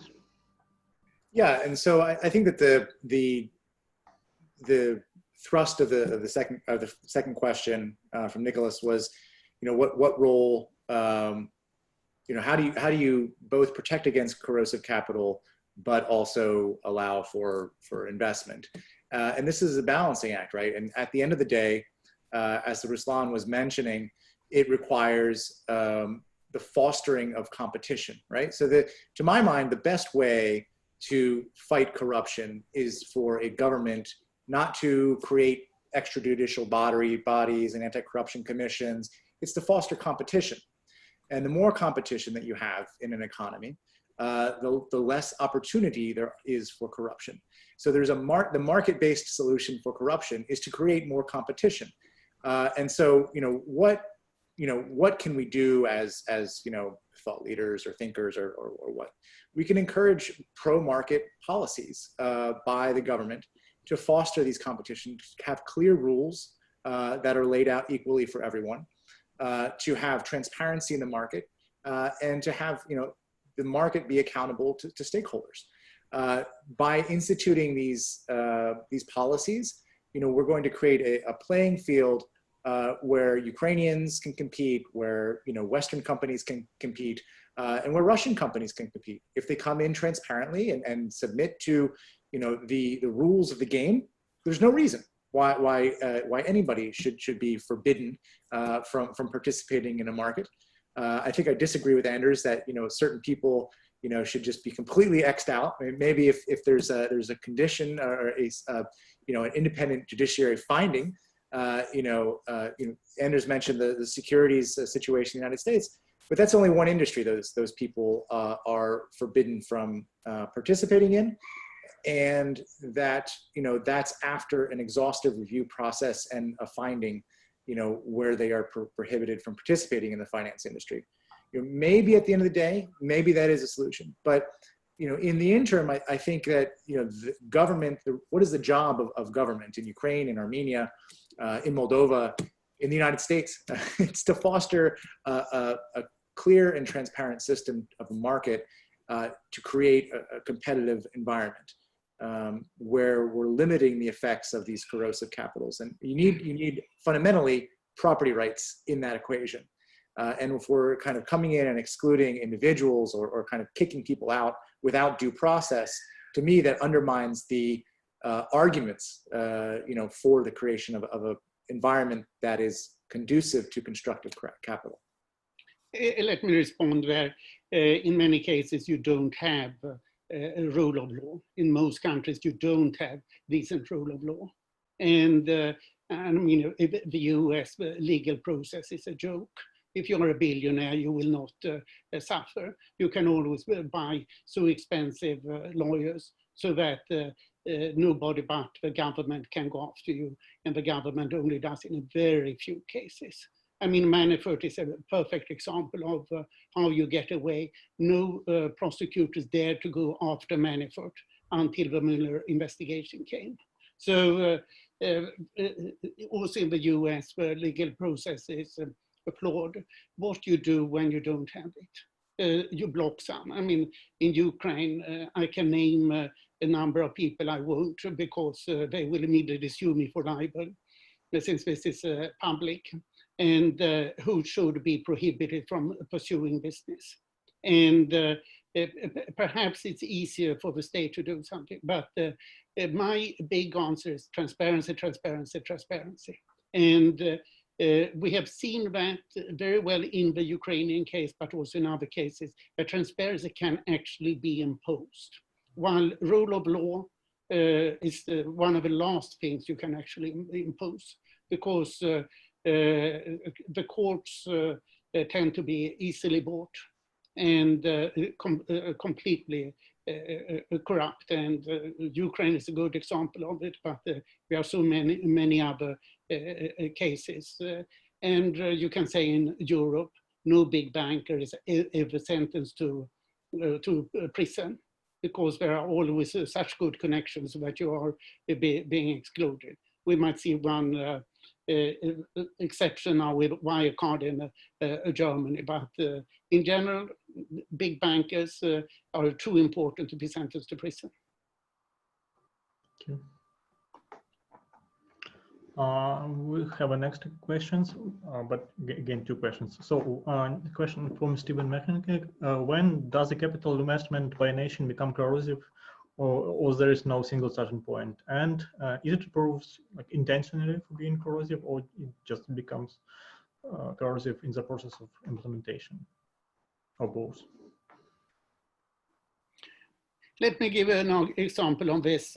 That's the sale of the big refinery in Klaipėda in Lithuania to Williams, and then to Yukos, and then I don't recall how, and then Yukos was taken down. So it's very easy that a foreign investment is taken over by another company. He mentioned what is happening with companies in Armenia. So it's very difficult to check if you have unknown companies abroad who is actually the owner of it. And it might have been perfectly decent. If you take Williams owning the Mazeikia refinery in Lithuania, that was fine. Also when Yukos held it, because it was a truly independent Russian company. But then it fell on hard times.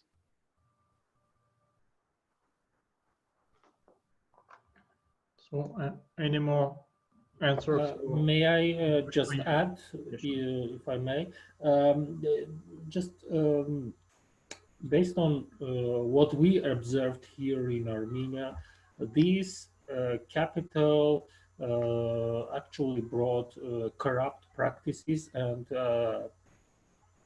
destroyed market competition in all sectors. And one of the features was, as I mentioned during my speech, is that it transferred all the costs of inefficiencies to final consumers.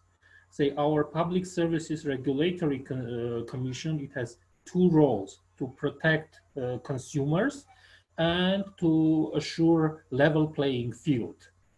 But actually it totally failed with its first function and also with second function, because say with gas supply or with electricity distribution, these companies didn't have actually problem with raising their tariffs.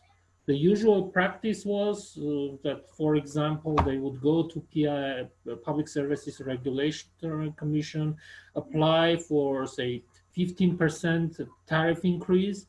The PSRC will discuss it and approve only 10% tariff increase. And they will tell the people that, you see, we protect your interest, but actually, these companies were making huge profits, and actually we have an evidence with Gazprom Armenia that before becoming 100% owned by Gazprom, we reviewed the profits for several years. It was a loss-making company.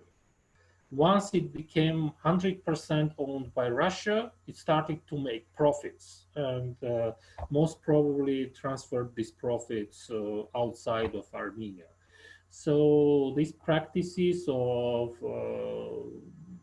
mismanagement and transferring the cost of these efficiencies to final consumers is probably one of the features of corrosive capital. Thank you. Ruslan, maybe you want to add on this? Yeah, just wanted to say on this point, at least from what we've seen around Central and Eastern Europe and in the countries in Europe that we've looked into, And we are now preparing also to release in next month, also look into Greece and Cyprus. I think you could have it both ways, as Stephen mentioned. You know, one is I think the guiding is again, like SIPE has defined it, capital that has some other kind of goals or aims, and this could happen both ways. You know, one is it could be malign intent. So the idea could be to use, like we had Gazprom or Lukoil money in Europe over countering shale gas exploration. So this is one area where clearly capital was used not to achieve profit, or at least not by the rules of fair competition, because clearly this would increase the profit of these companies if they keep competitors outside. And then secondly, so these are governance gaps in the country where the capital originates. You know, that doesn't, I mean, effectively, it's like the case of China is very clear, you know, because there is no private. You know, if the biggest capitalist in China, Jack Ma, tells you, you know, if they ask me for my business, you know, the Chinese Communist Party, I'll give it to them. That means there is no, you know, there is no separation between state and private. So there is no such thing, you know. So you can't really be certain whether the investment that you see is an investment by the state or is investment by a private company, or whether this investment won't be used at a certain point in time for something else than just profit or market.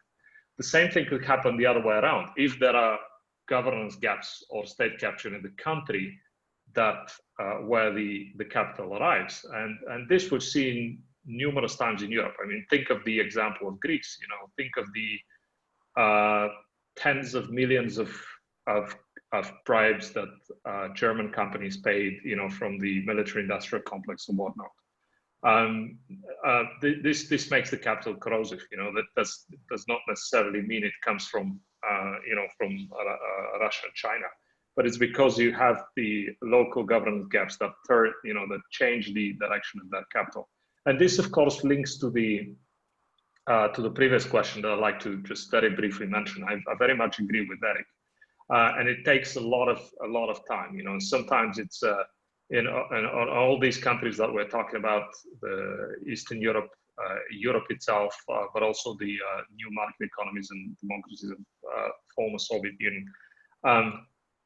It's very tempting to go like under suggested, you know, but that's if you have a good dictator.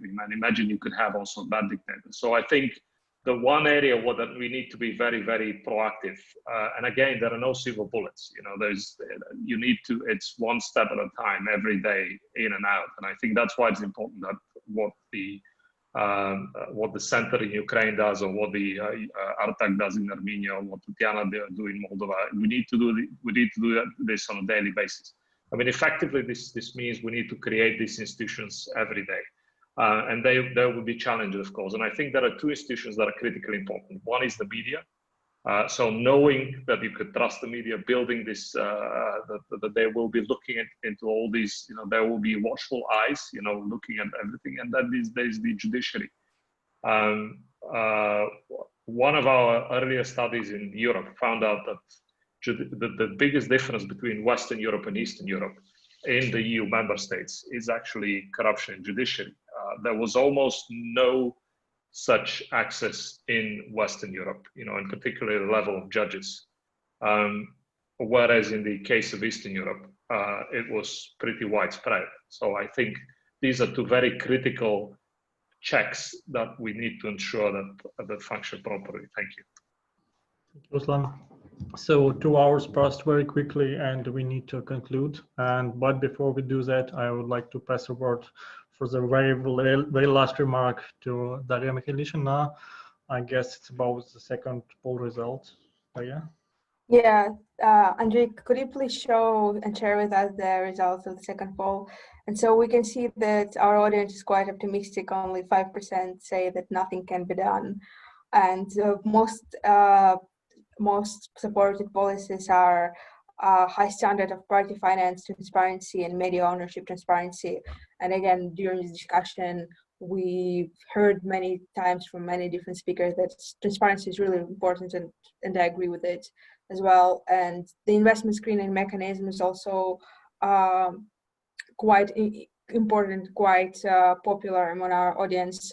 And then stricter enforcement of laws and of ultimate beneficiary owner transparency and money laundering laws and BEPS plan also all have quite high support.